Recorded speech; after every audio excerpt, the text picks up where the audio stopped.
Et assise, je ne sais pas faire. C'est pas mon truc. J'ai juste mis la chaise pour être sûre de ne pas tomber de l'estrade, ça par contre. Mais voilà. Donc en attendant de voir s'il y a d'autres personnes qui arrivent, je voudrais déjà remercier le directeur des archives, monsieur Louis Fèvre-Darcier, et madame Aurélie Chalamel du service archéologique de la ville de Lyon pour m'avoir permis d'organiser cette conférence ici. Donc je m'appelle Audrey Ferlu, je suis docteur en histoire antique, je suis spécialiste des religions en Gaule Belgique et dans les Germanies, et notamment les divinités féminines. J'ai publié un livre sur le sujet il y a 1 an, donc vous voyez la couverture qui est là, pas tout à fait 1 an, ça fera 1 an la semaine prochaine. Et je suis rattachée au laboratoire ISOMA, donc qui est un des laboratoires de recherche des universités lyonnaises, et aussi professeur au lycée du Parc. Voilà, donc vous avez, si vous avez besoin de contact, vous avez mon mail ici, et puis si vous êtes sur les réseaux sociaux, j'ai un compte Instagram dédié à mon travail aussi. Donc voilà, si ça vous intéresse. Est-ce que je fais le quart d'heure lyonnais, c'est-à-dire que j'attends les possibles retardataires ou pas? Nous on commence, ils prendront en marche, d'accord.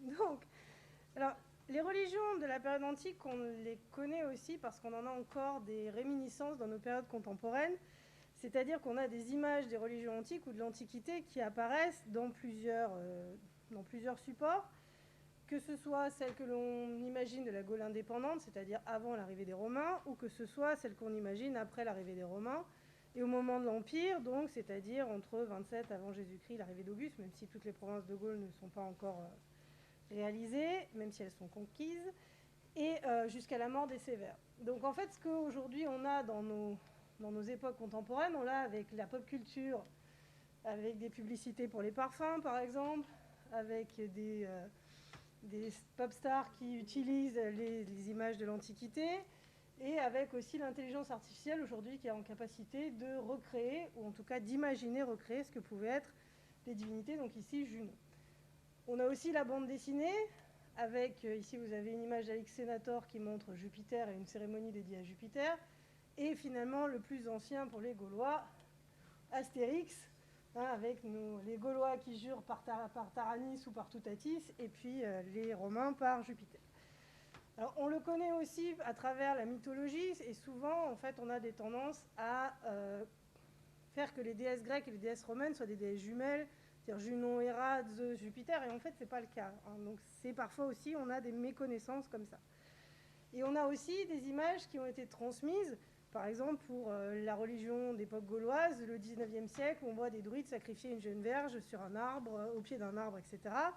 On a aussi, parfois, pour les divinités germaniques, tout ce qui vient des sagas scandinaves, qui ont été écrites après, ou ce qu'on a via les manuscrits irlandais du 10e, 12e siècle, qui racontent des choses sur l'époque celtique, ou pour les Scandinaves des époques germaniques, mais on n'a pas forcément de certitude sur la réelle continuité de ce qu'il y a pu avoir.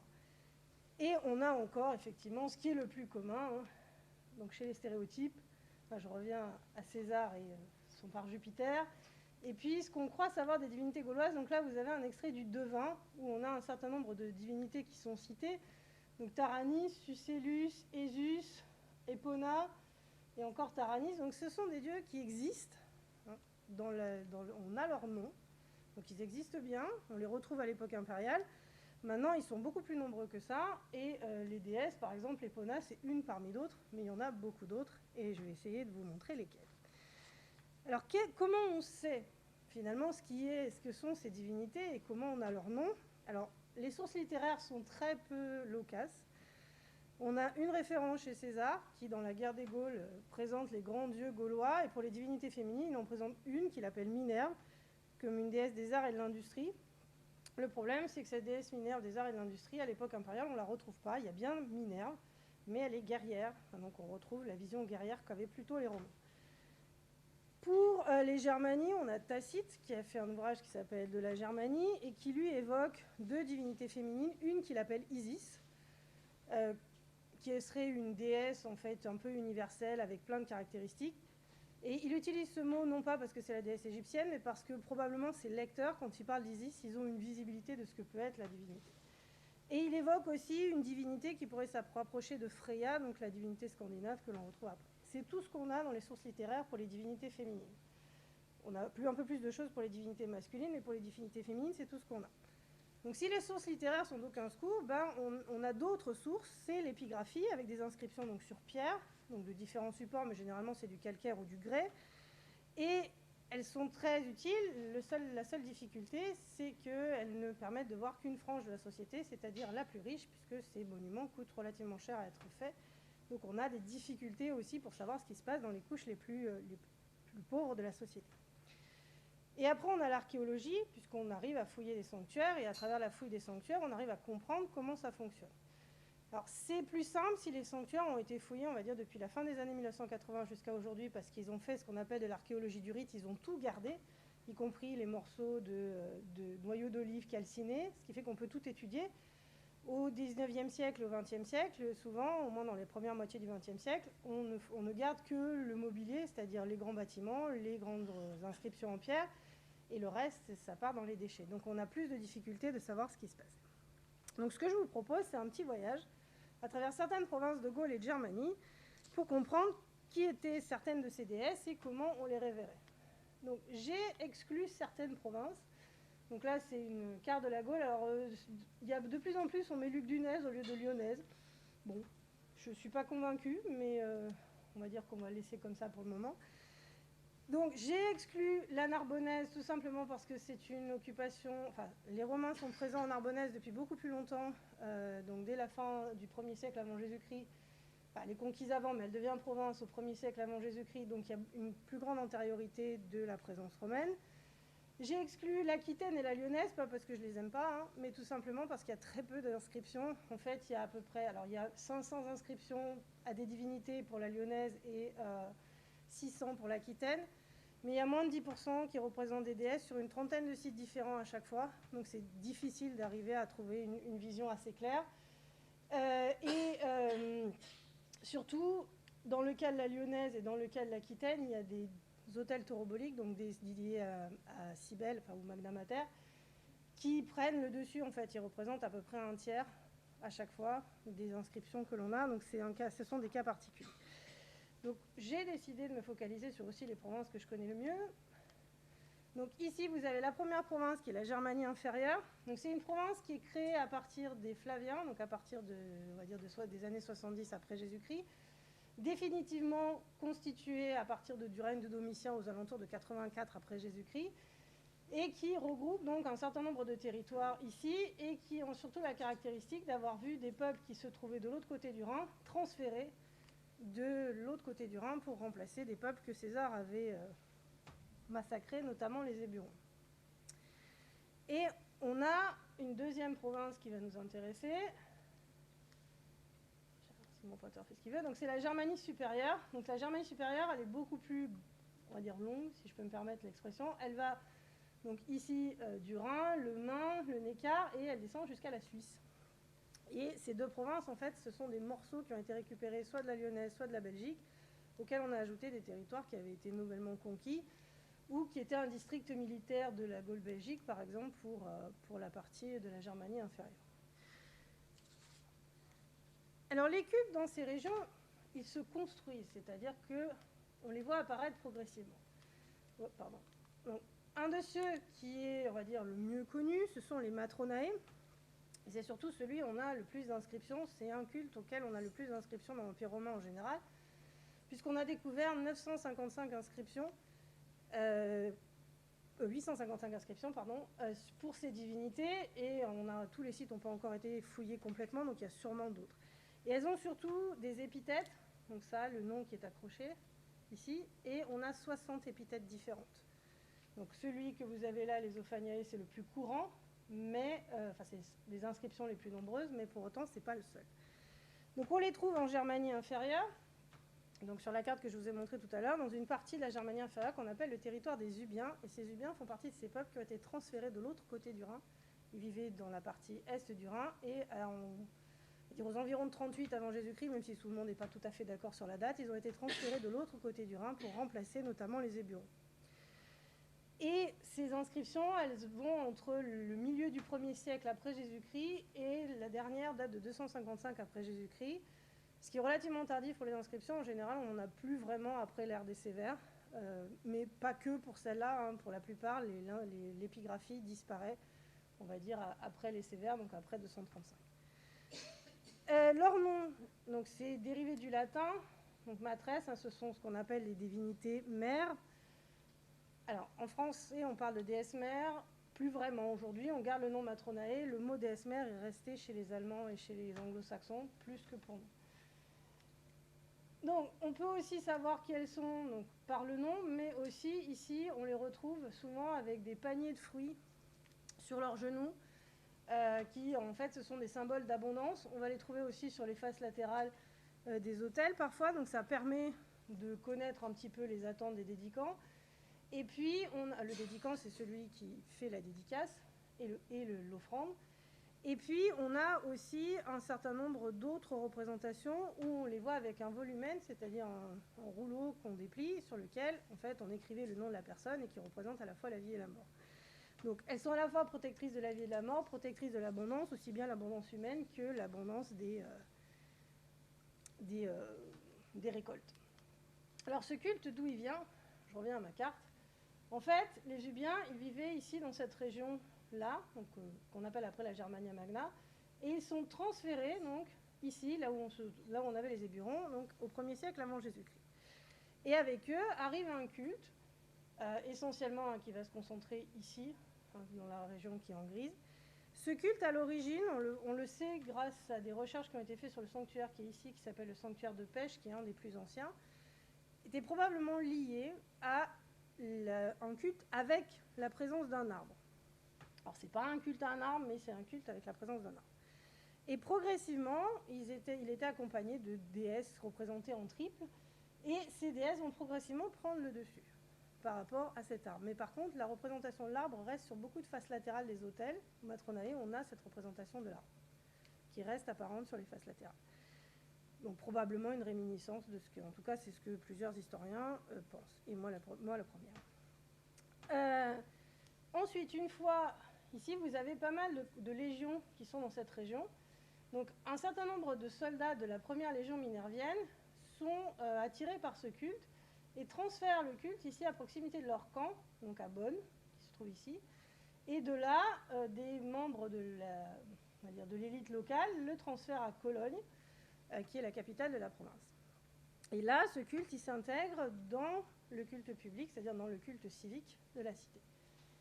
Et une fois, donc, dans ces deux endroits, ce sont les Matronae Faniae qui prennent le dessus, et ensuite, on a ce culte des Matronae Faniae qui va s'étaler sur toute la province, y compris plus au nord, et d'autres zones, ici à Nettersheim, à Annweiler, à Eschweiler-Frohnhofen, où on a des Matronae qui, elles, ont un nom spécifique. Par exemple, vous avez les Matronae Gavadiae, vous avez les Matronae Aframtinae. Voilà, après à prononcer, c'est plus compliqué qu'à lire.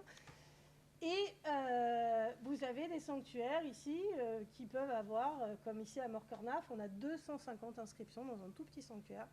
Donc ça veut dire que ces sanctuaires fonctionnaient quand même à très grande capacité. Et ils avaient aussi souvent des curies, c'est-à-dire des sortes de personnes liées à une communauté qui s'occupaient de l'entretien du sanctuaire, qui s'occupaient de son fonctionnement. Progressivement, ça devient probablement quelque chose de plus acté et de plus marqué par une structure civique, mais c'est encore en discussion. Ils organisaient par exemple toutes les fêtes, les banquets, les cérémonies, la réfection du sanctuaire, etc.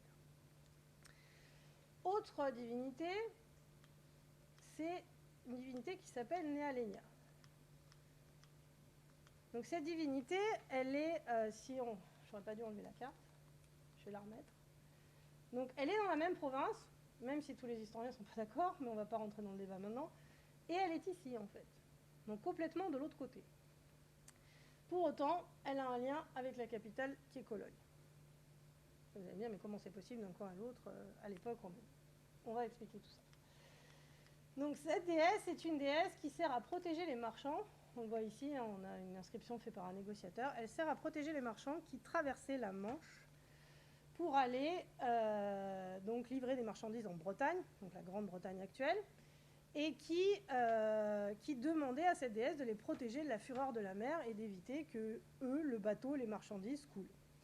Donc ils le faisaient pour traverser la Manche, ils le faisaient aussi pour lorsqu'ils naviguaient sur le Rhin ou lorsqu'ils naviguaient sur l'Escaut, puisque les deux sanctuaires que je vous ai montrés, ils sont à l'embouchure de l'Escaut.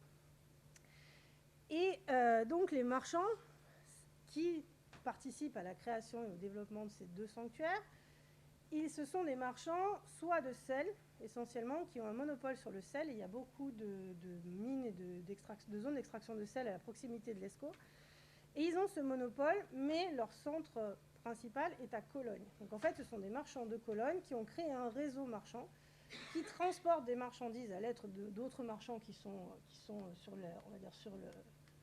sur le trajet. Hein. Par exemple, certains qui sont ici, d'autres qui vont être par là, d'autres qui vont être par là, et qui créent un réseau marchand.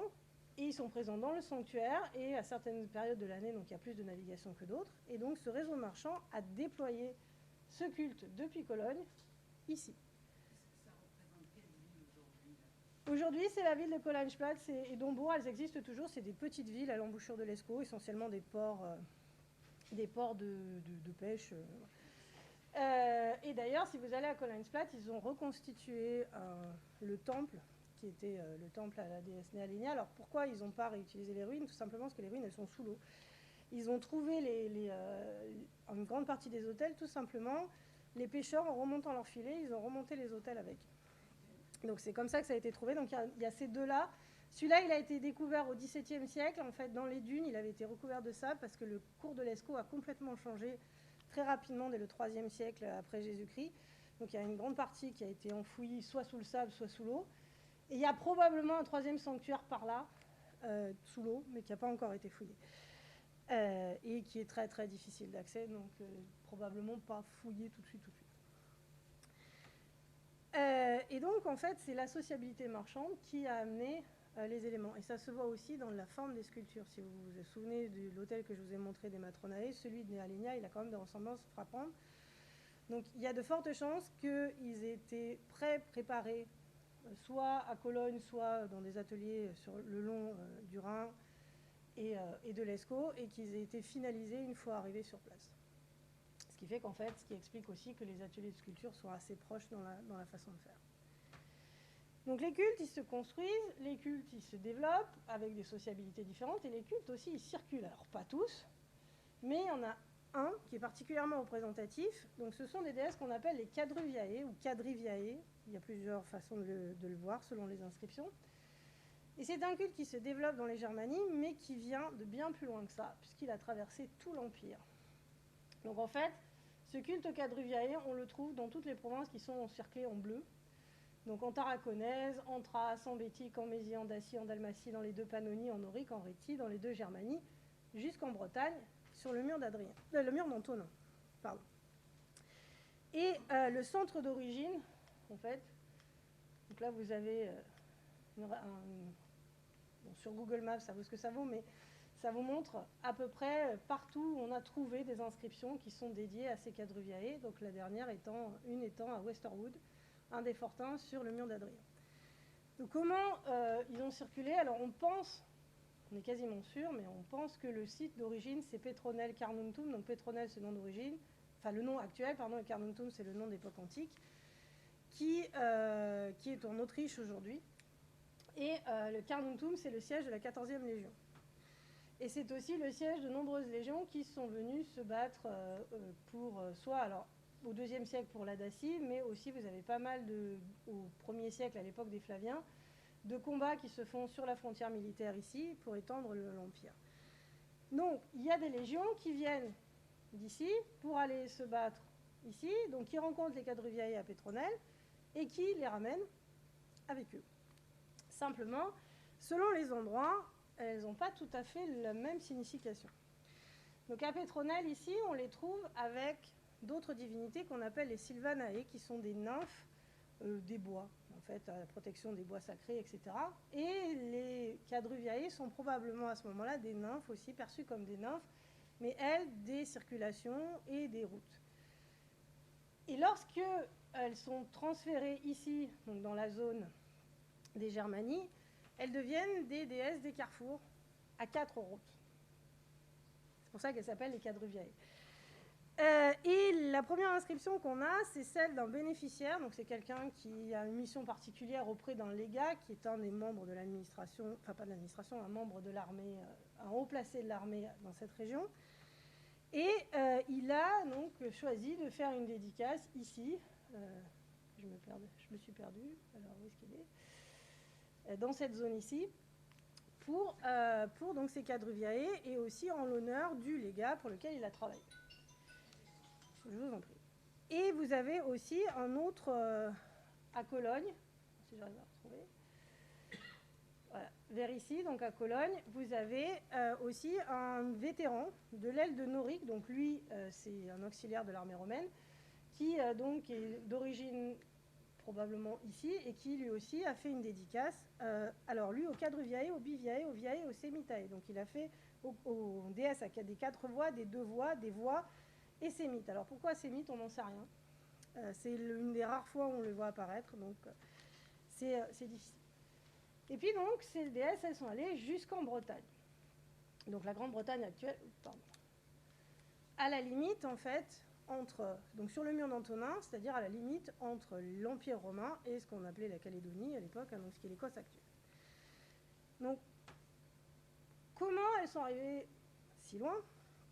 Tout simplement parce qu'il y a un soldat, ici le centurion de la 6e Légion victorieuse, qui était probablement membre de la 4e Légion, qui est passé par la Germanie, et on sait qu'il y a un certain nombre de membres de la 6e Légion qui ont été envoyés en mission spéciale sur le mur d'Antonin à ce moment-là.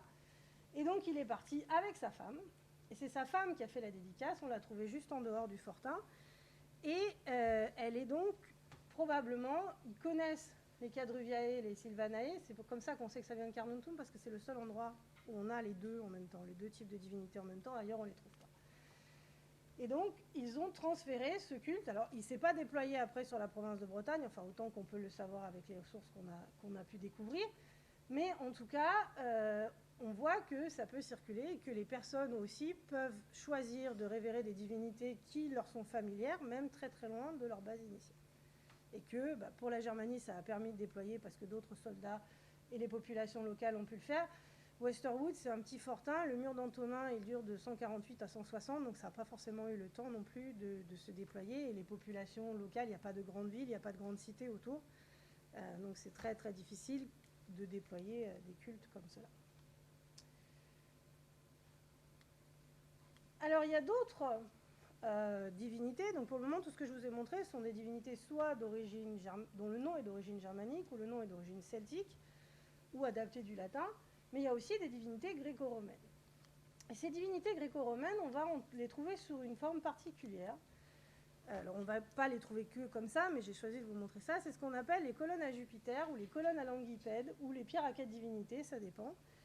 Et sur des colonnes, donc, vous avez en général une grande colonne ou une base, avec la représentation de 4 divinités ou de 3 divinités et une inscription. Vous avez ensuite un fût. Alors, parfois, la représentation des divinités des jours de la semaine, un fût de colonnes, avec ou non des divinités, ici vous en avez. Et puis au sommet, soit un chapiteau, soit une représentation de Jupiter, soit une représentation de Jupiter et Junon, soit une représentation du cavalier Languipède. C'est un cavalier qui tue un monstre ailé avec une queue de serpent. Donc là, on a plutôt quelque chose qui est d'origine celtique. Et donc, dans ces divinités, on a surtout... quelques-unes de plus près. Donc celle-là, elle a été découverte à Worms, donc qui est dans la région de Francfort aujourd'hui. Donc vous avez ici, parmi les divinités d'origine gréco-romaine, Minerve, donc avec sa lance. Alors elle peut avoir la flèche en haut, la flèche en bas, le bouclier, la chouette, le casque. Vous avez aussi Hercule, qui est très souvent représenté. Vous avez l'inscription. Alors là, celle-là, elle est relativement abîmée, mais elle est quand même assez facile à déchiffrer une fois qu'on l'a de plus près. Donc le fût de colonne avec les jours de la semaine. Et pour vous en montrer une autre. Donc ici, on a Junon, d'accord, Hercule encore, et puis à nouveau Minerve. Alors on peut avoir Mercure aussi. Disons que les divinités que l'on trouve le plus, c'est Junon, Hercule, Minerve et Mercure, qui sont les divinités que l'on retrouve le plus sur ces éléments. Alors, qu'est-ce que ça veut dire que de représenter ces 4 divinités, plus le fût de colonne, plus Jupiter et Junon au sommet ou Jupiter tout seul? Alors, les historiens ne sont pas d'accord. C'est souvent le cas en histoire antique, mais il y a plusieurs possibilités. Hypothèse 1, ce serait une représentation de la gigantomachie, c'est-à-dire les dieux qui se battent contre les géants et qui donc finissent par gagner, évidemment. Mais pourquoi représenter ce mythe-là? Ça nécessiterait une appropriation complète de la mythologie par des personnes qui vivent dans les Gaules et les Germanies. Bon, il y a eu des appropriations, mais ça paraît peu probable. Autre hypothèse, ce serait de montrer le triomphe de l'empereur sur les barbares. Ça peut marcher pour certaines, mais ça ne marchera pas pour toutes les colonnes. Parce que ces colonnes-là, il y en a à peu près 300 à 400, alors pas toutes dans les Germanies, il y en a aussi quelques-unes en Gaule-Belgique et en Lyonnaise. On pense aussi à une représentation du roi du ciel et des dieux planétaires. Ça peut marcher, mais pas pour tout non plus. Donc une hypothèse qui peut fonctionner, c'est de dire les Romains avaient tendance sur les inscriptions, enfin les Romains, les Gallo-Romains, à multiplier les noms des dieux. C'est-à-dire que vous avez des inscriptions parfois où il y a 6, 7 dieux. L'idée, c'est de surmultiplier les pouvoirs qui sont disponibles pour que les dieux aident le plus possible en fait la personne qui fait la dédicace. Et on peut supposer que cet élément-là soit dans la même veine, mais sous forme plus graphique et sculptée que sous forme simplement d'inscription. Ce qui expliquerait aussi qu'on retrouve des dieux comme Hercule qui sont très présents en Gaule, ou comme Mercure, et qu'on retrouve Junon et Minerve dans des régions où finalement leur culte est assez important. Et on a aussi une vision assez gréco-romaine de la manière dont elles sont représentées. Donc pour Minerve, c'est quelque chose qu'on retrouve chez les Romains. Junon aussi. Il y a juste quelque chose qui est troublant, et on le retrouve chez plusieurs divinités sur les colonnes, c'est ce geste-là, c'est-à-dire des divinités qui font une libation, qui font un sacrifice. Et ça, pour le moment, on ne comprend pas pourquoi. Pourquoi un dieu fera un sacrifice? C'est une question qui reste posée. Donc si vous avez des idées, je suis preneuse. Puisqu'on est à plusieurs, on est en train d'essayer de démêler tout ça, mais pour le moment, on n'a pas de réponse. Et puis, dans ces régions, on a aussi des divinités qui viennent d'Orient. Donc, il y a un exemple qui est particulièrement intéressant, c'est celui du double sanctuaire qu'on a découvert à Mayence, à Isis Panthea et Magna Mater. Alors, j'ai une pensée particulière pour ce sanctuaire parce qu'il a failli détruire ma thèse à 6 mois de la fin. C'est-à-dire qu'il a été découvert juste avant. Et il a été découvert en 2003 lorsqu'ils ont fait un sanctuaire. Enfin, ils ont fait un centre commercial et ils ont découvert le sanctuaire, qui ne s'attendaient pas du tout à trouver là d'ailleurs. Et en fait, la publication a été faite quelques mois avant la fin de ma thèse et ça a fait reculer de 100 ans la date d'arrivée des divinités d'origine orientale en Germanie supérieure. Donc ça aurait pu être... Donc ici, on a deux divinités. Donc ici, Magna Mater ou Cybèle, une déesse d'origine phrygienne, et Isis. Alors, comment on arrive à avoir un sanctuaire comme celui-là dans les Germanies aussitôt? Tout simplement parce que les empereurs, ils sont pour quelque chose. C'est rare que les empereurs jouent un rôle dans l'implantation des cultes. Mais là, on a quand même une relative certitude. Donc voilà à quoi ressemble le temple. Ici, c'est celui du 1er siècle, donc des années 70. Il fonctionne comme ça jusqu'à 130, donc vous avez les deux petites kélas ici. Et ce que vous voyez en dessous, c'est la transformation complète du sanctuaire au IIe siècle. En fait, il change complètement à partir d'Adrien de structure et se ressemble à peu près à ce qui pouvait exister sur d'autres sanctuaires aux divinités venues d'Orient à ce moment-là. Alors je fais exprès de ne pas dire divinité orientale, parce que c'est un terme qui aujourd'hui est complètement remis en question, tout simplement parce qu'il n'y a pas des divinités orientales, elles viennent d'Orient mais d'endroits très différents. Il y a eu des transformations à l'époque hellénistique, il y a eu des transformations quand elles sont arrivées à Rome. Donc il y a aussi énormément de choses qui changent et se transforment. Donc c'est aussi une nécessité d'aujourd'hui d'adapter le vocabulaire à la réalité de ce qui est. Alors vous le trouverez souvent entre guillemets, divinité orientale entre guillemets, mais de plus en plus on utilise le terme de divinité venue d'Orient. Donc pourquoi je disais que ce sanctuaire avait été voulu par les Flaviens? Donc, on a deux inscriptions. Ces inscriptions, elles étaient pour chacune au sommet des deux kélas. Ce sont les mêmes. La seule différence, c'est qu'il y en a une qui est dédiée à Magna Mater et l'autre qui est dédiée à Isis Panthea. Et ce qui est important et ce qui nous permet de savoir que ce sont les empereurs qui ont un rôle, c'est le nom ici des dédicants. Donc vous avez Claudia Icmas, vous avez Vitulus, et elle est affranchie impériale et il est esclave impérial. Autrement dit, ils sont dans l'immédiate proximité en tout cas de la famille impériale, ou en tout cas du milieu impérial. Et à un moment où les provinces, donc ce qui n'est pas encore des provinces d'ailleurs, hein, à ce moment-là, Mayence, c'est pas encore la capitale de la province, la Germanie supérieure, elle n'existe pas encore, mais c'est en train d'être mis en place. Et c'est surtout une période aussi où il y a eu des révoltes contre le pouvoir romain. Il y a une des légions de Mayence qui s'est révoltée contre les Flaviens. Donc l'idée de mettre une empreinte assez forte des empereurs. Vous allez me dire, mais pourquoi ils sont allés mettre des divinités venues d'Orient? Quel rapport? Tout simplement parce que le Magna Mater faisait partie des divinités importantes de la geste impériale des Julio-Claudiens. Donc ça leur permet d'avoir une continuité avec la dynastie d'avant. Et Isis est une divinité majeure de la geste des Flaviens. Puisque, d'après la légende, les sources en tout cas, même si c'est probablement un épisode transformé et rêvé, Vespasien serait allé en Égypte dans le temple de Sarapis. En sortant du temple de Sarapis, il aurait pu soigner des personnes. Et lorsque, donc déjà Sarapis qui fait partie, donc Sarapis, Isis, Harpocrate, ce sont ces divinités venues d'Égypte qui, à partir de l'époque hellénistique, prennent de plus en plus de place. Et lorsque les Flaviens célèbrent leur triomphe, à Rome, ils dorment sur le champ de Mars, à proximité du temple d'Isis Campensé, qui est représenté sur un certain nombre de pièces à l'époque. Et les Flaviens font d'Isis une de leurs déesses protectrices. Donc le fait qu'on ait ces deux éléments-là fait le lien avec les Flaviens. Et il y a une troisième raison, c'est que des temples à double kéla comme ça, on en trouve aussi à Pompéi, à Herculanum et à Bénévent. Ils sont faits sur le même plan où on a réutilisé des temples anciens qu'on a recréés sous cette forme-là. Et la dernière chose, c'est la transformation, donc au IIe siècle, à partir du règne d'Adrien, du temple d'une manière complètement différente, laisse aussi penser qu'il y a ce lien-là. Alors, qu'est-ce qu'on pratique dans ce temple?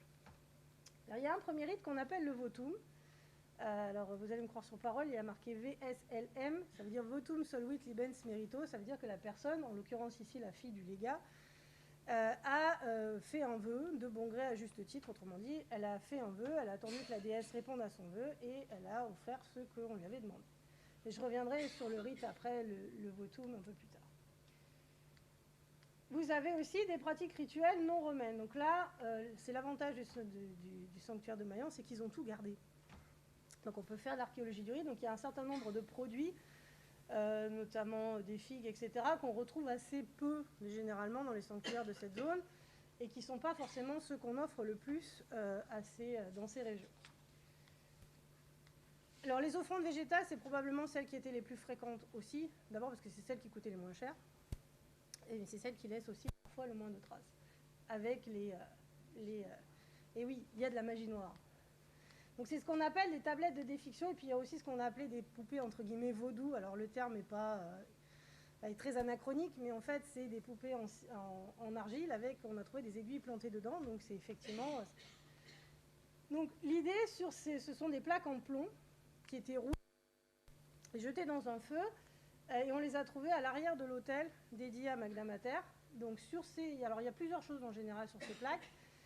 Vous avez soit la personne, on lui a volé quelque chose et donc elle veut que le voleur soit puni. Soit le mari a été volage et on veut que le mari soit puni. Soit, alors c'est pas le cas ici à Mayence, mais ça peut être aussi, on veut que l'équipe adverse des courses de chars perde. Voilà, en faisant que l'orige tombe du char, enfin que les chevaux se cassent les pattes, enfin voilà. Et là, sur ces deux-là, en fait, ce sont des femmes qui ont été trompées, qui demandent à ce que la déesse face à leur conjoint, par les parties du corps avec lesquelles ils ont fauté, que ça fonde de la même manière que le plomb fond dans le feu. Donc je sais pas, on ne sait pas si ça a été effectif ou pas, mais je plains si ça l'a été. Surtout, alors elles sont assez longues, ce qui est quand même assez intéressant. C'est rare qu'on ait autant de détails. Oui, alors après, pour le déchiffrer, en fait, une fois que c'est déchiffré, ça ressemble à ça. Donc il faut des gens qui sachent faire. Honnêtement, moi, je lis ce que mes collègues font. Hein. Je suis incapable de déchiffrer ça. Pour le moment, ça viendra peut-être un jour, mais je pense que l'intelligence artificielle nous aidera aussi là-dessus, de fait, parce que l'ordinateur sera peut-être capable de faire plus vite que nous. Donc elles sont assez longues. On n'a jamais le nom, par contre, de la personne qui fait la défiction, Pour 2 raisons. Un, parce que la magie noire est interdite et que si la personne est prise à faire de la magie noire, c'est un gros problème pour elle. Ça peut aller jusqu'à la mort, la peine de mort. Et deuxième chose, c'est pour éviter que la personne à qui on a acheté un sort fasse un contre-sort. Et oui, il ne faut pas que ce soit possible autrement. Donc on en a trouvé 42. Donc c'est une belle trouvaille. En Occident, c'est plutôt rare, c'est plutôt une pratique qu'on va trouver en Orient, enfin dans la partie grecque de l'Empire romain. Le seul autre endroit où on a autant de tablettes de Defixio, c'est à Bath, en Grande-Bretagne, pour une déesse qui s'appelle Solis, où il y a effectivement là aussi un certain nombre de tablettes de Defixio. Beaucoup liées justement aux adultères ou pour jeter des sorts pour que les personnes deviennent malades ou pas. Mais bon, ça c'est... Comme quoi, embêter les voisins, ça a toujours été quelque chose qui fonctionne. On a aussi des décors qui sont égyptisants, donc c'est souvent le cas dans les temples dédiés à Isis. Donc là, c'est le seul morceau de fresque qu'on a retrouvé, mais on a ici le portrait d'Anubis. Donc on pense que sur les murs, il y avait effectivement des fresques égyptisantes. Donc la forme du temple est plutôt proche de ce que faisaient les Romains, mais par contre, on devait probablement avoir des décors égyptisants, ce qui était le cas aussi à Rome, dans le temple d'Isis Campensé, où la structure extérieure du temple est plutôt romaine, mais l'intérieur est fait de fresques et décors égyptisants. On a aussi des rituels assez particuliers. Donc celui des lampes, on a trouvé des dizaines de lampes placées en quinconce, au-dessus d'offrandes. Alors c'est difficile de savoir pourquoi. On sait que les lampes étaient très présentes, enfin la lumière fait partie du culte isiaque. Donc ça pouvait être utilisé lors de processions, donc notamment ce qu'on appelle le Navigium Isidis, c'est-à-dire chaque année on faisait sortir la statue de la déesse Isis, on allait la promener sur le fleuve et on la ramenait. Donc c'était généralement le début de la navigation, c'était fait à Rome, possible que ça ait été fait ici sur le Rhin. Il y avait aussi une fête des lampes qui s'appelle les Lychnapsia, qui avait lieu au mois d'août, donc c'est possible que ce soit ça, ça peut aussi faire partie des rituels réguliers du temple. Là on n'a pas d'informations supplémentaires. D'autant plus que ce soit le culte à Magna Mater ou le culte à Isis, sont des cultes où, en tout cas, un certain nombre de personnes sont initiées. Donc il y a beaucoup de choses qu'on ne connaît pas, puisque l'initié, il n'a pas le droit de raconter ce qui se passe, sous peine de mort. Donc pour Isis, on a quelques éléments avec Apulée qui a écrit un texte, mais il n'explique pas tout. Il explique son parcours, mais il n'explique pas ce qui se passe au moment des cérémonies d'initiation. On a aussi des animaux sacrifiés que les Romains n'utilisaient pas. Donc on a... beaucoup d'oiseaux, alors il y a des poulets, des coqs, des passereaux, des pinsons. Donc on a à peu près 700 restes d'oiseaux. C'est pas dans les sanctuaires pour les divinités d'origine celtique ou gréco-romaine, c'est pas le genre d'animaux qu'on va trouver. En général, pour Isis non plus, on trouve plutôt des oies. Sauf que trouver des oies à Mayence au 1er siècle après Jésus-Christ, c'est un peu compliqué. Il y a 4 restes d'oies quand même. Mais donc, en fait, ils ont adapté avec les animaux qu'ils pouvaient trouver. Oui. Et donc, on a aussi beaucoup trouvé des œufs. Il y en a à peu près 200 ou 300, si mes souvenirs sont exacts. Donc, des pratiques qui ne sont pas tout à fait complètement romaines. En revanche, il y a aussi des clergés. C'est le seul cas où on a un clergé spécifique. Pour Isis et pour Magna Mater, on a des gens qui sont prêtres à vie. Ce n'est pas le cas dans l'Empire romain. Pour les autres, ce sont des magistrats, en fait, qui sont là, c'est leur fonction pour un an, et ils sont là pour présider les cultes. Pour Isis et pour Magna Mater, on a des clergés spécifiques avec des hiérarchies. C'est le seul cas où on en a. Donc tout à l'heure, je vous ai dit aussi qu'il y avait un certain nombre de pratiques qui étaient des pratiques issues de la romanité. Donc j'ai évoqué le votum. Donc je reviens à mon inscription de départ. Donc le votum, on le voit avec cette inscription-là, votum soluit libens merito. Le LM, c'est des abréviations. Il y a beaucoup d'abréviations dans les inscriptions. Parfois, on ne les comprend pas toutes. La majorité, on les comprend, mais parfois, pour des gains de place, l'abréviation qui a été faite n'est pas toujours très claire. Donc ce votum, c'est une prière contractuelle. C'est-à-dire qu'on va voir la divinité, ici les matronae, je veux que mon champ donne beaucoup de blé cette année. Si c'est le cas, en échange, je ferai une offrande. Si la divinité accorde ce qui est proposé, celui qui a demandé qui a fait cette demande, il doit absolument faire ce qu'il a promis. Sinon, la divinité se venge. Enfin, en tout cas, le champ, il ne restera pas abondant très longtemps. Pour être sûr que ça a été fait, au début, on écrit sur un petit bout de poterie ou parfois sur les murs des sanctuaires ce qui est promis, sauf que ça n'a pas survécu. Alors parfois, quand on a de la chance, on a ce qu'ils ont fait sur les faces latérales des autels, où ils ont la gentillesse de le mettre dans l'inscription. Sur les 1300 inscriptions que j'ai étudiées, il y en a 3 qui ont fait ça. Donc on prend, hein. Quand on sait souvent que ce sont des temples parfois ou des statues, mais parfois on n'a pas la statue, ce qui est dommage. Mais on sait par exemple, à partir d'une inscription, je sors un peu du sujet, mais qu'une statue coûtait 5000 sesterces, c'est une somme colossale à l'époque. Donc sur un hôtel comme celui-là, alors c'est un des membres, c'est un questeur de la colonie de Cologne, donc c'est quelqu'un qui est haut placé dans la hiérarchie de l'élite locale. C'est un hôtel, celui que vous avez, qui devait être hors de prix, il devait aussi frôler les 5000 sesterces, voire au-delà. Sachant qu'autour, il y a dû y avoir un sacrifice, etc. Donc si je reviens à mon votum, donc le votum, une fois ce qu'on promet à la divinité, ça peut être soit des céréales, ou tout ce qui est panifiable, c'est ce que j'ai dit tout à l'heure, c'est sûrement le plus courant. Ça peut être une libation, c'est-à-dire une offrande de vin, ou ça peut être un sacrifice animal. Donc c'est celui qui est le plus, on va dire, spectaculaire, mais c'est sûrement celui qui était le moins courant, parce que ça coûte cher. Les animaux qui sont sacrifiés, ça va des chèvres, moutons, jusqu'aux bœufs ou aux taureaux. Alors les taureaux, c'est plutôt pour Cybèle, mais on peut aller jusque-là. Donc c'est très cher. Par contre, les Gallo-Romains et les Romains, ils font les choses dans l'ordre, c'est-à-dire qu'ils sont très ritualistes. On fait les choses dans un certain ordre, et si ça ne marche pas, on recommence. Sinon, les divinités ne sont pas d'accord, et ça peut très mal se passer. Donc, justement, là, on a un hôtel qui a été découvert à Bonn, où l'auteur a eu la gentillesse de nous donner toutes les étapes, ou presque. Donc ici, on a la première partie du rituel qui s'appelle la praefatio. Donc en fait, c'est mettre de l'encens et du vin dans la flamme allumée de l'autel pour dire aux divinités il va se passer quelque chose, ce serait bien que vous veniez voir. Hein, en fait, c'est pour appeler les divinités, pour leur dire qu'il va se passer quelque chose. Ça suit généralement une procession. On a amené les desservants du culte, le prêtre, les animaux à sacrifier, et puis les personnes qui font le sacrifice. Une fois qu'on en est là, il faut que l'animal soit spécifique. C'est-à-dire que si c'est une divinité uranienne, c'est-à-dire une divinité du monde d'en haut, il faut que l'animal soit blanc. Si c'est une divinité du monde infernal, c'est-à-dire du monde d'en bas, il faut qu'elle soit noire. Et si c'est une divinité qui a les deux caractéristiques, il faut que l'animal soit blanc et noir. Mais c'est pas fini. C'est que le début. Une fois que l'animal arrive, on lui recouvre le dos d'une sorte de farine qu'on appelle la mollal salsa. Et pour être sûr qu'il est d'accord, parce qu'il faut que l'animal soit d'accord, on va lui passer le couteau sur le dos. Si l'animal tremble, il n'est pas d'accord, il ne faut surtout pas le sacrifier. Ça veut dire que les dieux ne sont pas d'accord non plus. Bon, on va supposer que l'animal ne tremble pas. Si c'est pour les dieux infernaux, on les gorge, on laisse le sang couler sur le sol, et les dieux sont contre. Si c'est pour les dieux d'en haut, donc les dieux ouraniens, on assomme l'animal, on l'ouvre, on récupère la graisse, les os qu'on fait brûler, c'est la fumée qui nourrit les dieux.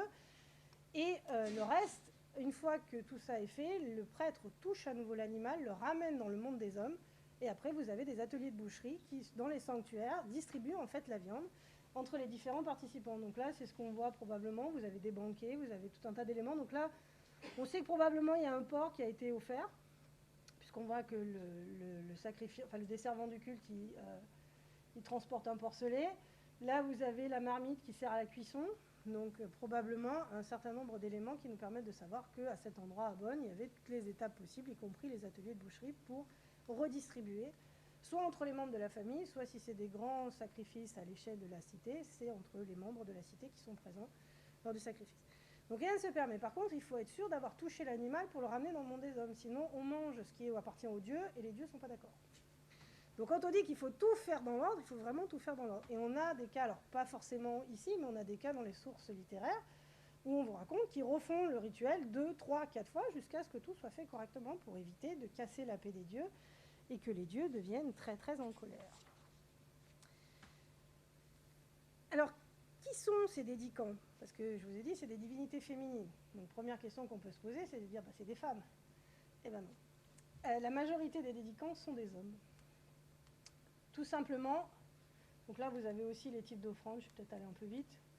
Vous avez ici là des fruits avec les desservants. Donc celui-là, c'est le plus beau. Hein. En général, quand on parle des matronae, c'est celui-là qu'on vous montre. Et puis surtout, on a probablement la représentation stylisée du dédicant et de sa famille à l'arrière. Donc ce dédicant, il s'appelle Quintus, donc c'est le Q qui est ici, Voetius Severus, donc ça c'est son nom. On sait qu'il est citoyen romain parce qu'il a 3 noms, les tria nomina, hein, praenomen, nomen, cognomen. Donc lui, le praenomen, il est abrégé. Mais après Vetius ici et Severus.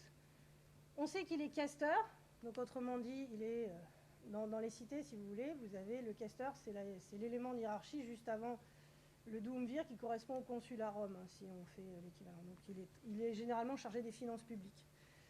Et il est questeur CCAA, donc CCAA, c'est Colonia Copia Ara Agrippinensis, en fait c'est le nom latin de Cologne, qui s'appelle comme ça parce que Agrippine, qui est donc, j'espère pas de bêtises, était née donc à Cologne et elle a demandé à Claude de nommer, lorsque Cologne est devenue une colonie, de donner son nom. Et il a même été très gentil, c'est qu'ici vous avez les 2 consuls de Rome, donc on a la date exacte. Comme on a la liste, on a les 2 consuls donc. Et qu'on a la liste de tous les consuls avec leur date, on sait que l'hôtel, il date de 164 après Jésus-Christ. Oui. Elles ont des chapeaux, les hommes ont des chapeaux, on dirait. Alors, oui, c'est possible que les hommes aient des chapeaux. En fait, ça c'est caractéristique des matronae, elles sont toujours représentées par 3. Et les 2 sur le côté ont des coiffes oblongues. J'ai vu ça sur les autres, c'est rare ça. C'est rare. Alors c'est spécifique des matronae. On pense que c'est peut-être une coiffe ubienne que les Ubiens portaient qui a été stylisée spécifique pour les déesses. Il y a tout un tas d'hypothèses qui ont été faites dans les années 30 par des chercheurs allemands sans qu'on ait véritablement la raison. Mais c'est vrai que quand vous voyez 3 déesses avec 2 déesses sur les côtés avec des chapeaux blonds comme ça, vous êtes sûr que c'est des matronae. D'origine, du nord de la Gaule ou en tout cas des Germanies. Mais c'est effectivement assez rare. Donc voilà, ça c'est un des hôtels les plus beaux, c'est un des sûrement aussi des plus chers, et fait par quelqu'un qui est probablement lié au culte public, c'est-à-dire au culte qui est fait pour la cité, par la cité. Tout ce qui n'est pas fait pour la cité, par la cité et par des membres de l'administration de la cité, si je peux dire, ça fait partie de ce qu'on appelle le culte privé. Alors je ne vais pas rentrer dans les détails parce que sinon il y a de quoi faire une conférence rien que là-dessus. Donc comment on identifie un dédicant ? J'aurais peut-être dû zoomer directement sur celle-là, ça aurait été mieux pour le voir. Donc on retrouve notre Quintus Vetus Severus, CCAA et le questeur. Et là vous avez Macrin et Celsus qui sont les 2 consuls de Rome. Et puis bon, il s'est représenté, alors est-ce que c'est vraiment lui et sa famille ? Est-ce que c'est stylisé ? C'est difficile à savoir, mais ça doit arriver 2-3 fois qu'on ait véritablement la représentation stylisée à l'arrière. Pardon, je suis allée un peu vite. Et donc on a, j'ai dit, majoritairement des hommes.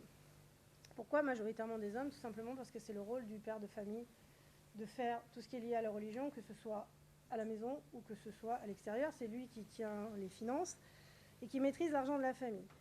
Donc on a un biais des sources, parce que ça ne veut pas dire que les femmes, elles n'étaient pas présentes dans les sanctuaires. On n'a juste pas forcément beaucoup d'inscriptions avec des femmes qui sont mises en avant.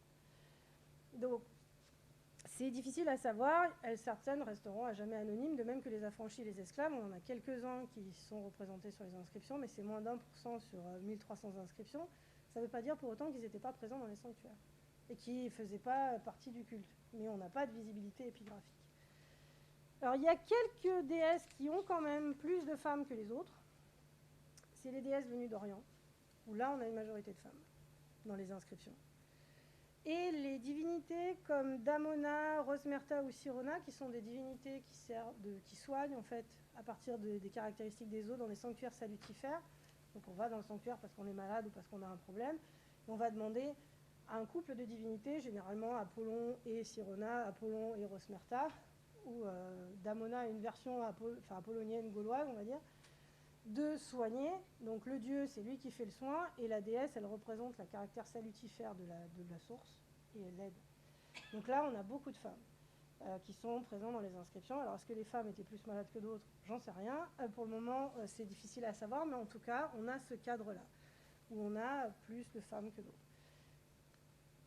Probablement aussi, peut-être parce qu'elles avaient plus de possibilités d'être les premières à faire les dédicaces avec de l'argent sur place, peut-être pour elles aussi. Quant aux grands personnages des cités ou de l'administration romaine, même si je vous ai montré cet hôtel, ils sont très très rares, tout simplement parce qu'en proportion dans la population d'ailleurs, ils sont moins nombreux. Et puis surtout parce que la majorité des divinités tutélaires des grandes cités sont des divinités masculines et pas des divinités féminines, et qu'il y a de fortes chances qu'ils s'impliquent plus dans ces cultes-là. Et puis ils sont impliqués en tant que magistrats, en tant que prêtres, mais ça ne veut pas forcément dire qu'eux, ils ont une particularité, un désir ou une demande particulière par rapport à ces divinités. Donc ce qui peut expliquer aussi qu'ils soient moins nombreux sur les inscriptions. Donc dans l'Empire romain, les provinces de Gaule et de Germanie ne faisant pas exception, les cultes ne sont pas statiques, ils se transforment, ils évoluent, ils se construisent, ils circulent.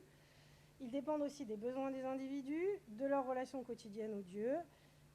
Les déesses de Germanie et de Gaule, elles sont nombreuses, il y en a 91, je vous en ai montré 5. Et on voit quelles sont les attentes, quelles sont les pratiques, y compris dans les pratiques des rites, qui sont essentiellement d'origine romaine, et même ceux qui sont venus d'Orient, ils sont quand même passés par le filtre hellénique ou par le filtre romain. Et finalement, ces rituels venus d'Orient, même s'ils sont raillés par les sources, on les retrouve un petit peu partout dans l'Empire. J'espère que ce court voyage vous a plu, que vous voulez en savoir plus. Merci de votre attention et n'hésitez pas à poser des questions.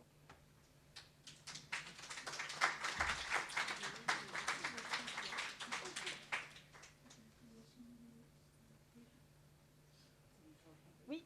Est-ce qu'on a une idée quelles sont les sources qui permettent de savoir quelles sont les divinités beaucoup plus populaires? Parce que là, vous nous avez présenté plutôt, j'allais dire, le haut du panier.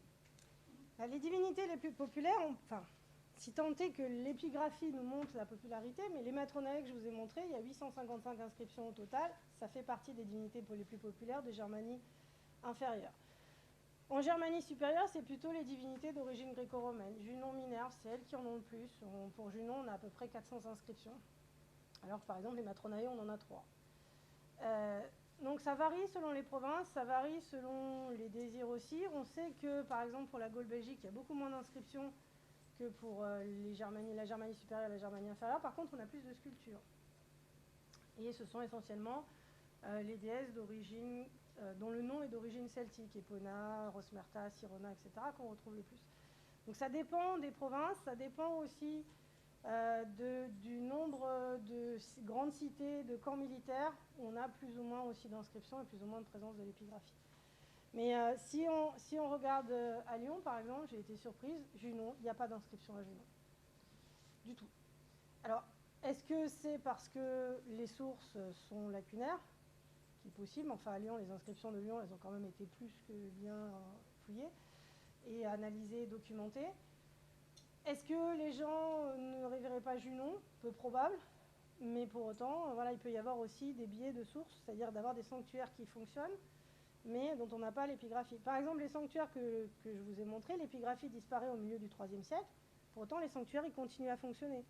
Jusqu'au IVe, voire au Ve siècle pour certains, et vous avez même au VIe siècle des évêques qui râlent parce que leur population de leur évêché est encore en train de révérer une source dans un sanctuaire païen et qu'ils veulent que ça s'arrête. Donc en fait, on a un biais de l'épigraphie qui nous montre qu'une catégorie de la population, mais celle où on a le plus de sources épigraphiques, c'est forcément celle qui avait en tout cas la plus grande envergure. Mais on en a certaines, il y en a une, elle s'appelle Anixilomara, il y a une inscription, et on n'en sait pas plus. Parce qu'elle n'a pas de représentation, on n'a pas d'autres informations. Je vous en prie. N'hésitez pas. Oui. Oui, alors, vous l'avez probablement dit, mais j'avais une notation là. Pour les tablettes de défiction, Oui. imaginons que j'ai envie de faire fondre des parties génitales. Oui, c'est ça. Est-ce qu'il y a une déesse en particulier à laquelle s'adresser, ou est-ce que c'est juste en général Alors, Magna Mater, ça fonctionne bien. Magna Mater aussi, c'est une de celles où on en a le plus. Il y a aussi Perséphone, dans la partie orientale. Et puis il y a la déesse de base qui s'appelle Solis aussi, où il y en a un certain nombre. Mais Magna Mater, c'est celle qui remporte le plus de, on va dire, de crédit. Mais aussi, ça vient du fait du mythe en lui-même, c'est-à-dire, je ne sais pas si vous connaissez le mythe d'Atis, Cybèle, etc. Mais donc Magna Mater, amoureuse d'Atis, Atis la trompe. Alors il y a plusieurs versions, mais bon. Atis la trompe et donc folle de rage, elle le rend elle le rend fou et dans sa folie, il s'émascule. Donc c'est aussi lié à ça. Dans sa folie, Il s'émascule. Voilà. Alors après, il y a aussi donc dans le clergé de Magna Mater, vous avez les Galles, donc qui sont les membres du clergé. C'était interdit aux Romains jusqu'à l'empereur Claude, tout simplement parce que les Galles, ils deviennent eunuques. Et que la mutilation est interdite pour les citoyens romains. Donc en fait, il y a un rituel de substitution qui est mis en place, en partie sûrement pour ça, c'est le taurobol. C'est-à-dire qu'on va sacrifier un taureau, on l'émascule, ce taureau, et on enterre les parties génitales, donc devant l'autel, dans quelque chose qui s'appelle le Mons Vaticanus. Et ça sert de remplacement en fait, pour devenir archigale, c'est-à-dire au sommet de la hiérarchie. Parce que la mutilation, c'est interdit pour les citoyens romains.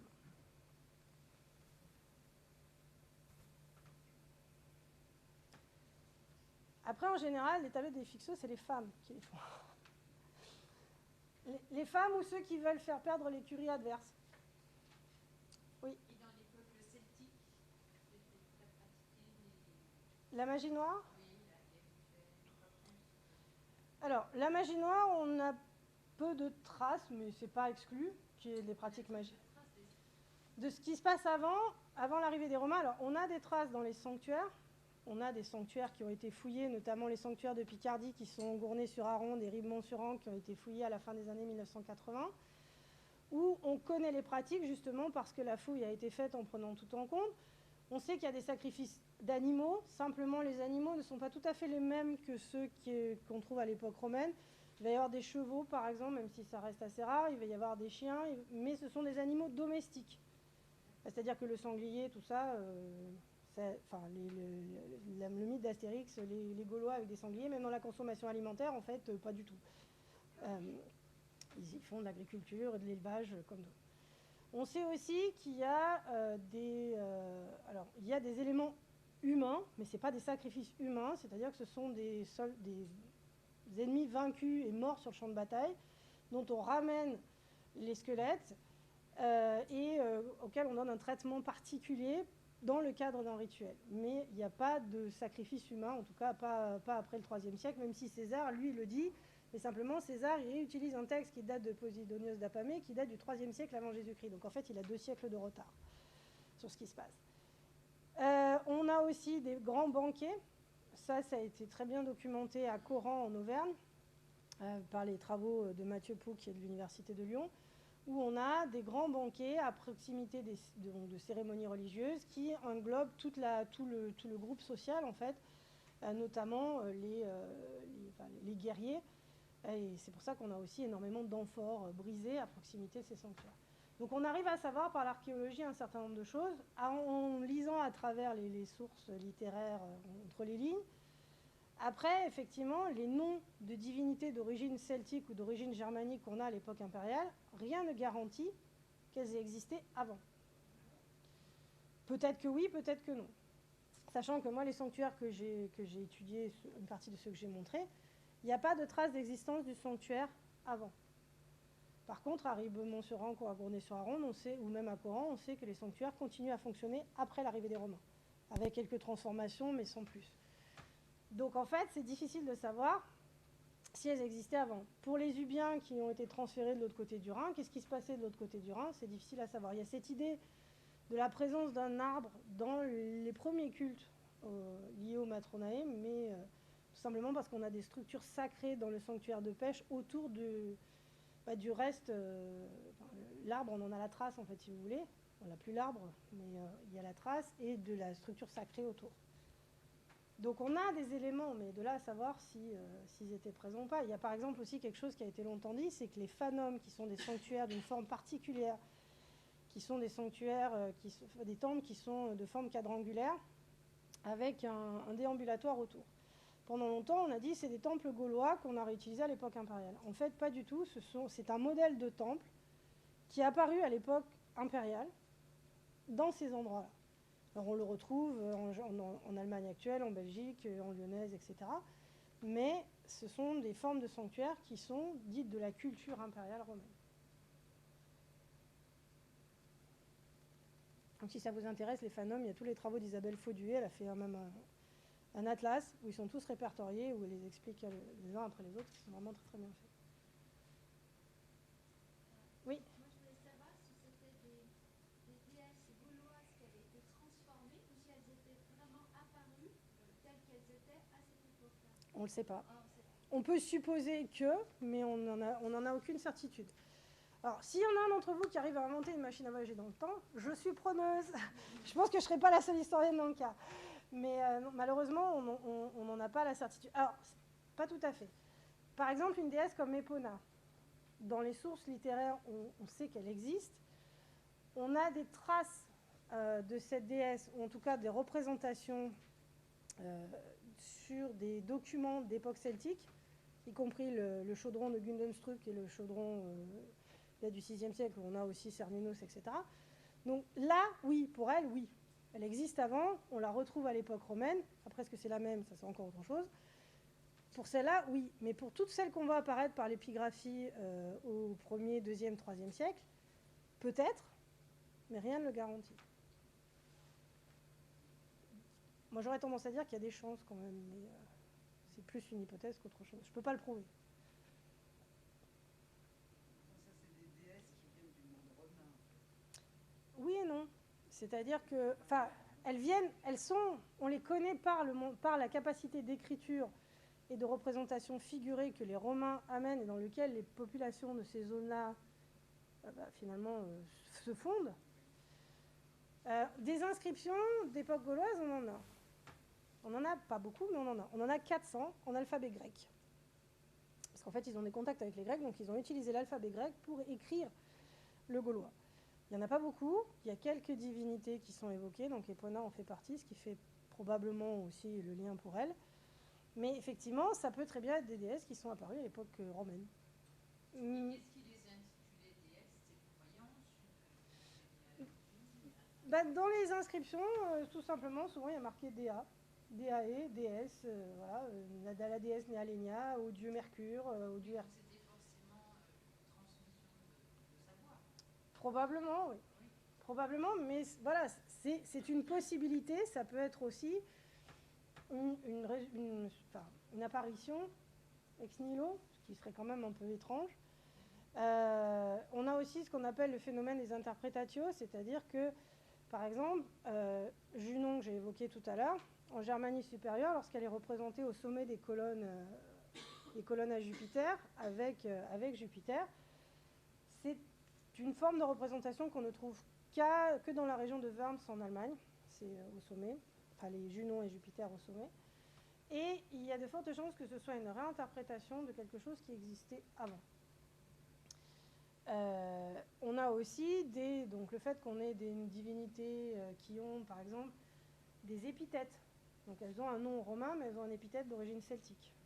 Ou inversement, d'ailleurs. Donc ça prouve qu'il y a eu des interprétations, des transformations, des adaptations au fur et à mesure des contacts, au fur et à mesure de l'arrivée aussi des populations dans des régions, celles que je vous ai montrées, qui sont extrêmement cosmopolites. Il n'y a pas que des Gaulois, il n'y a pas que des Germains, il y a aussi des soldats qui viennent de Rome, des soldats qui viennent d'autres provinces de l'Empire, notamment les troupes auxiliaires. Vous avez des gens qui viennent de Bretagne, d'autres qui viennent du Limès, du Danube, voire certains qui viennent vraiment d'Orient, plus les marchands et toute la circulation qui existe dans l'Empire, parce que ça circule beaucoup finalement dans l'Empire romain, contrairement à ce qu'on pense. Donc en fait, il y a tout un tas de mélanges et de mixité de croyances aussi qui se font. Alors, on ne parle plus de syncrétisme, parce que le mot syncrétisme, ça impliquerait vraiment un mélange complet. Mais comme les Romains, finalement, ils sont assez ouverts d'esprit par rapport aux divinités des autres, en fait, ils adoptent aussi beaucoup les divinités des autres, parce qu'ils se disent que si la divinité protège un endroit, elle va les protéger eux aussi. Et puis parfois, ils vont même chercher la divinité d'en face. C'est ce qui se passe pour Magna Mater. Quand elle est ramenée de Sélinonte, c'est parce que c'est pour gêner les Carthaginois, en fait. Donc, c'est ce qu'on appelle l'apotropaïe, c'est-à-dire utiliser la divinité d'en face, lui faire un sacrifice pour la ramener dans son camp et qu'elle ne protège plus le camp d'en face. Donc, les Romains, finalement, à part quelques... Bon, Isis au début, quand Isis est arrivé à Rome, c'était pas du tout bien vu. Il y a même des cas aux alentours de 58 avant Jésus-Christ où des sénateurs font détruire les hôtels ou les petites chapelles qui étaient faites par des familles dans Rome, à titre privé, donc avec des bagarres, en plus au milieu des guerres civiles, enfin c'est assez compliqué. Il y a les bacchanales, donc les fêtes en l'honneur de Bacchus. Alors c'était pas le problème des fêtes en l'honneur de Bacchus, c'est surtout que ça troublait l'ordre public et que c'était plus possible. Disons que c'est quand ça trouble l'ordre public que ça pose problème, y compris pour les chrétiens. C'est-à-dire que les chrétiens, ils ne sont pas persécutés parce qu'ils sont chrétiens, ils sont persécutés parce qu'ils ne veulent pas sacrifier au dieu de l'Empire, et donc ils mettent en danger la paix des dieux, et ils mettent en danger la paix publique. C'est ça Ils auraient sacrifié à leur dieu pour l'empereur, ça n'aurait pas posé plus de problèmes que ça. Donc en fait, ils sont assez ouverts, et ils adoptent finalement quand ça les arrange, quoi. Si je peux dire ça comme ça. C'est pas très historique et pas très scientifique, mais c'est l'idée. Voilà, ils utilisent ce qui leur permet d'être forts et d'avoir la paix des dieux, d'être protégés dans l'endroit où ils se trouvent. Ce qui explique que les soldats de la première légion minervienne, ils sont allés chercher les Matronae, qui étaient... Alors, ils avaient probablement aussi des liens, on a quelques Matronae qui n'ont pas la même caractéristique, mais dans le nord de l'Italie, et beaucoup de soldats au début viennent du nord de l'Italie. Donc ils ont probablement aussi, se sont dit, c'est des divinités qui sont assez proches de ce qu'on connaît, donc plutôt que d'importer les nôtres, on va s'occuper de celles qui sont sur place. C'est une possibilité aussi. Voilà. C'est ça, mais vous avez parfois des inscriptions où vous avez 7, 8, 9, 10 divinités, et puis derrière vous avez marqué « et à tous les dieux et déesses ». Ça, au cas où on en oublie une ou un, on est sûr qu'on sera protégé. Alors, nous, ça nous fait sourire, mais pour eux, c'est vraiment très, très sérieux. Alors après, est-ce qu'ils croyaient ou ne croyaient pas? Ça, c'est un débat, ça a commencé déjà dans l'Antiquité, quand on lit les textes de Juvénal, qui expliquent que leur rituel, tout ça... Enfin, Juvénal, de toute façon, c'est le râleur de service, il est toujours en train de râler contre tout. Mais on a effectivement cette idée, est-ce que les Romains croyaient ou pas? C'est pas la question, en fait. Probablement, du point de vue de la sociologie humaine et de la psychologie humaine, il y avait des gens qui croyaient. Mais en fait, pour s'intégrer dans la société, il faut pratiquer ces éléments, ces rituels, et faire partie de la religion. On ne peut pas faire partie d'une cité si on ne s'intègre pas aux grandes cérémonies civiques. Donc en fait, qu'on y croit ou qu'on n'y croit pas... ils avaient le choix, mais ça veut dire s'exclure, finalement. Et puis, on n'a pas de séparation, en fait, dans le quotidien. Déjà, dans la politique et la religion ne sont pas séparées dans le monde antique. En général, pas que chez les Romains. Donc, en fait, la religion, la pratique est présente partout. Quand vous ouvrez une séance du Sénat romain, on prend les augures et il y a un sacrifice. Même chose dans n'importe quelle structure civique du monde romain, l'Empire en général. Donc, en fait, croire ou pas croire, voilà, c'est ce que dit John Shea dans le titre de son ouvrage qui est très bien, qu'en faire, c'est croire. C'est une question de rite que de foi. Oui. Alors après, il devait forcément y avoir une forme de foi, puisqu'on ne choisit pas n'importe quelle divinité, selon ce dont on a besoin. Donc ça veut dire qu'on va aller plutôt vers une que vers l'autre. Pourquoi choisir les Matronae plutôt que Junon, même si elles ont une envergure civique? Donc oui, probablement il y avait une foi, mais il y avait aussi cette idée ritualiste qui fait partie en fait du mode de vie, du mode du quotidien, du monde romain, tout simplement. Alors peut-être que chez les divinités orientales, comme ça implique un clergé, une initiation, si on va vraiment au fond des choses, peut-être qu'il y a plus de foi, et encore, c'est même pas sûr. Et puis c'est difficile de percevoir la psychologie de quelque chose qui s'est passé il y a plus de 2000 ans, et c'est en fait l'intérêt aussi de faire de l'histoire antique, c'est que ça oblige à se décentrer et à oublier nos croyances contemporaines.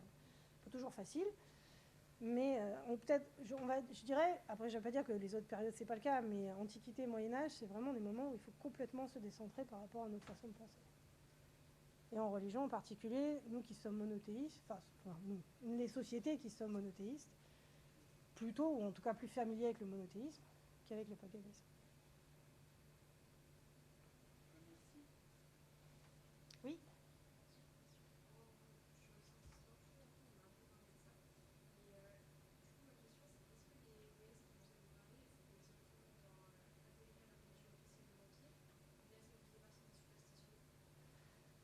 Alors, la question de la superstition, c'est un peu compliqué. Et ce qu'on appelle religion officielle de l'Empire aussi. Donc, on va essayer de faire simple. Dans la religion officielle de l'Empire, ce qu'on appelle, entre guillemets, religion officielle, c'est des fêtes qui sont calées dans le calendrier avec un certain nombre de divinités et de fêtes présentes. Donc, si on prend le calendrier officiel romain, qui change en plus selon les périodes, et qui, par exemple, pour l'armée, n'est pas tout à fait le même que si vous êtes dans la partie civile. Mais bon, on va essayer de faire un résumé. les fêtes que j'ai évoquées pour Isis, par exemple, le Navigium Isidis, il fait partie des fêtes qui sont présentes dans le calendrier officiel romain, puisque c'est la fête qui, même à Rome, déclenche la saison de la navigation. Pour les autres, les Matronae, etc., on ne les trouve pas dans le calendrier, entre guillemets, officiel civique. Pour autant, ça ne fait pas partie des superstitions. Ça fait partie, là, les Matronae, par exemple, elles sont intégrées au culte civique de la cité de Cologne.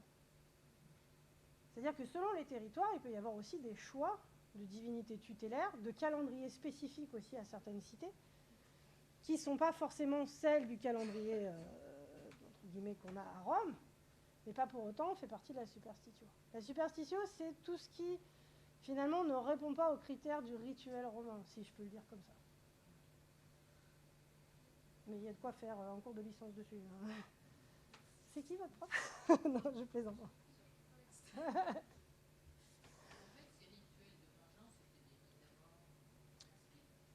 Ah oui, non, mais c'est vraiment l'idée de tuer, oui. Quand on propose de faire fondre les parties génitales comme le plomb dans le feu, c'est à mon avis, si ça va au bout, la personne, elle n'y survit pas. Il y a peu de chance. Mais après, est-ce que la pratique magique fonctionne? Ça, bon. Oui.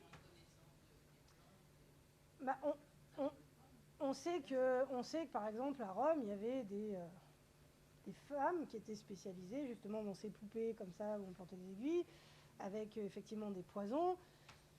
Donc oui, ça existe. Enfin, si elle est interdite et qu'il y a, du point de vue légal, quelque chose qui est fait pour l'interdire, c'est bien que c'était plus courant que ce que, ce que les gens veulent bien. Mais...